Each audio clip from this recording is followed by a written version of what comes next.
There's a certain opinion that you're bound to come across sooner or later if you have any interest in foreign language learning. Every once in a while, people will say that they don't care whether they make mistakes in the language they're learning, as long as they're capable of communicating. Language is all about communication. It's not a performance. You're not up on stage singing a song. You're not acting in a film.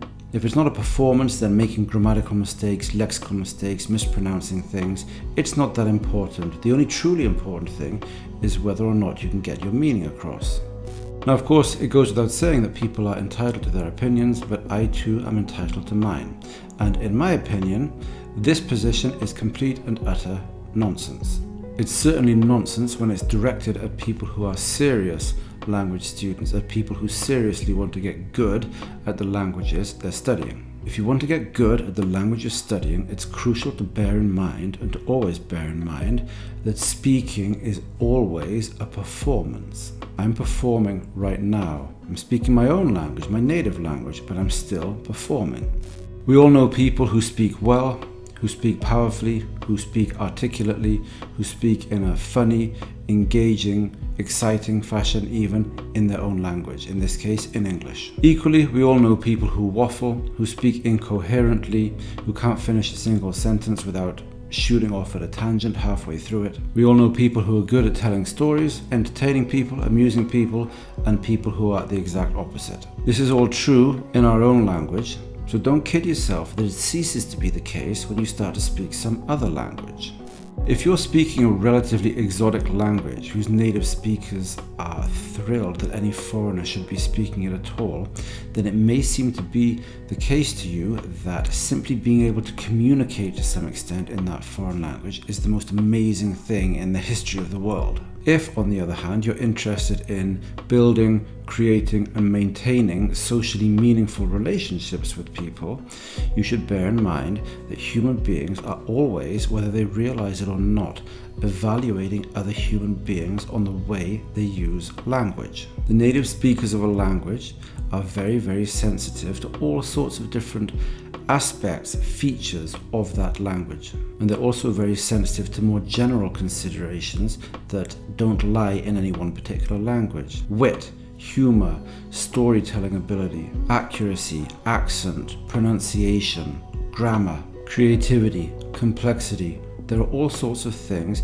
that we're all aware of to a greater or lesser extent when we hear our own languages spoken. That sensitivity to all these different and complex phenomena isn't going to disappear from the brain of a native just because they happen to be listening to a non-native, i.e. you, speaking the language. Their brain is still hearing all of this stuff, it's still analysing it, it's still evaluating it. Have you ever cracked a joke in your own language? Have you ever tried to make anyone laugh? Have you ever succeeded in making anyone laugh? Did you enjoy the feeling that you experienced when you realized that you had indeed made someone laugh? If the answer to those questions was yes, and I'm pretty sure that it must have been yes, then ask yourself the following question. If you're learning a foreign language, French, Swahili, Korean, doesn't matter what it is, if you're learning a foreign language and one day in the future you're trying to speak that foreign language and you realize that your ability to make people laugh, your ability to crack a joke, your ability to create some sort of interesting play on words has completely vanished, how are you going to feel about that? How are you going to feel when it's all you can do to put sentences together? Or if you can put sentences together, to feel like a big chunk of who you are has gone missing by virtue of the fact that you're speaking a foreign language that perhaps you don't speak particularly well. You think that feels good? You think that's a nice feeling? If the only laughter that you can generate as a speaker of this foreign language that you're learning is polite, social laughter that people deliver because they feel that the situation requires it, then you have lost something. The only way to even have a chance of retaining who you are when you speak this foreign language that you're learning is to understand that by default it goes AWOL when you speak a foreign language. Like I said a moment ago, a big chunk of who and what you are will vanish, and it will stay vanished until you come to be genuinely very good indeed at the language in question.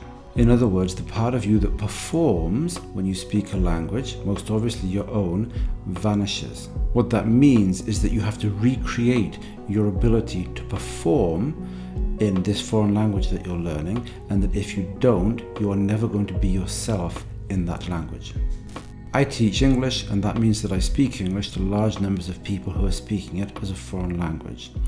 Many of these people are at some sort of lower intermediate level, and this will sound unkind, but bear with me, many of those people come across as being very flat, dull, boring and uninteresting when they are speaking English. Why is that the case?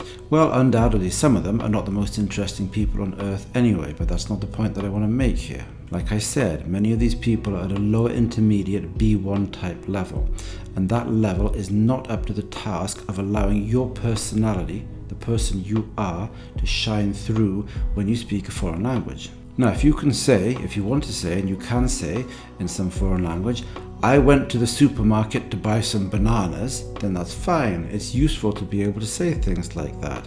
But if you think that speaking a foreign language is purely about being able to communicate chunks of meaning like that, then you are gravely mistaken.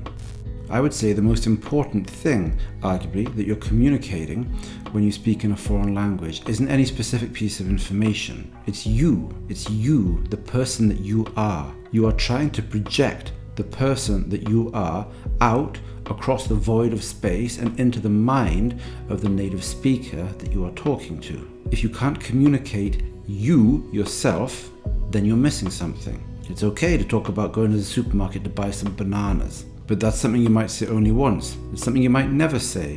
Whereas irrespective of who you are, you will always want to communicate you yourself and what you are. It's not just a sterile exercise in talking about bananas. Once you realize that speaking a foreign language is about performance and about projecting this idea of who you are out into the world, then you will always have much stronger incentives to continue to try and improve in your target language. Many people, once they get to some sort of B2, upper intermediate level, tend to lose any incentives that they once had to keep on trying to get better. They know that they can communicate largely whatever they want to, maybe not perfectly, but pretty well.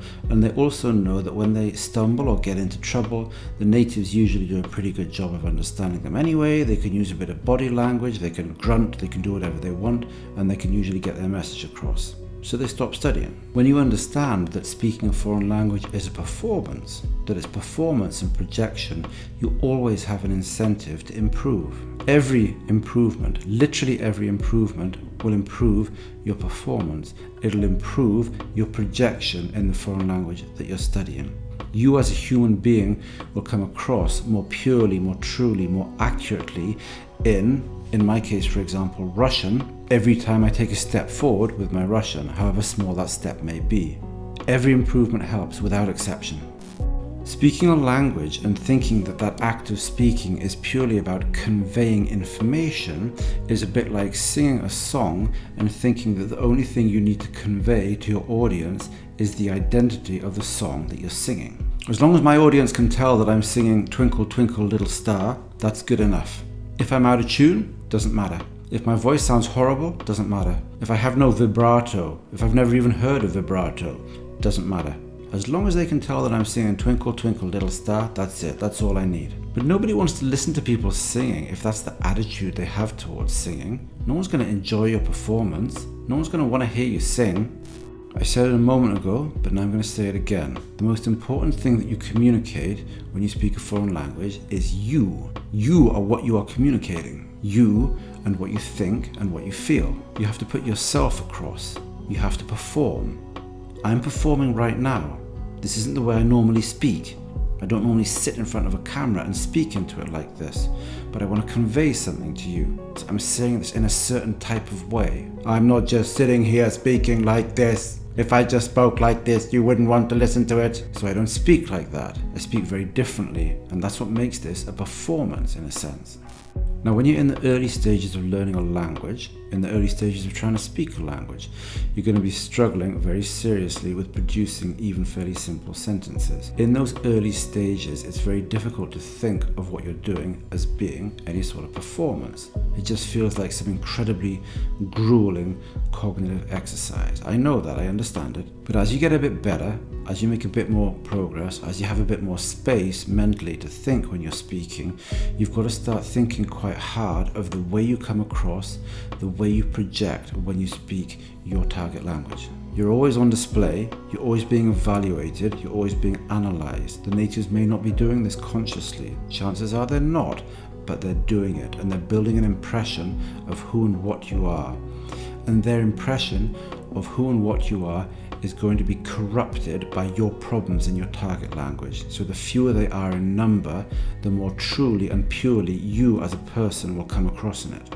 You should ask yourself, when I speak my target language, what percent of me goes missing? What percent of myself, what percentage, if you like, have I lost? Have I lost 10%? Maybe it's 20%. Hey, maybe it's 50%. Maybe only half of you is there. If you've only lost 10% of yourself, you're actually doing pretty damn well. If you've lost 20%, that ain't too bad. If you've lost 50% of yourself, if only 50% of who you are as a person is coming across, then either something has gone wrong or you just haven't been studying long enough yet, or both. Either way, you've got a lot of work ahead of you if you want to be you when you speak your target language, if you want to really inhabit your target language. Speaking is always a performance. Whatever language you're studying, German, Indonesian, Swahili, doesn't matter, don't care. Whatever language you're speaking, remember that when you're speaking it, you're performing. And if you're performing, you might as well do it properly. That's all for today. If any of that was useful to you, like, comment and subscribe. Thanks very much, and I'll see you next time. Bye bye.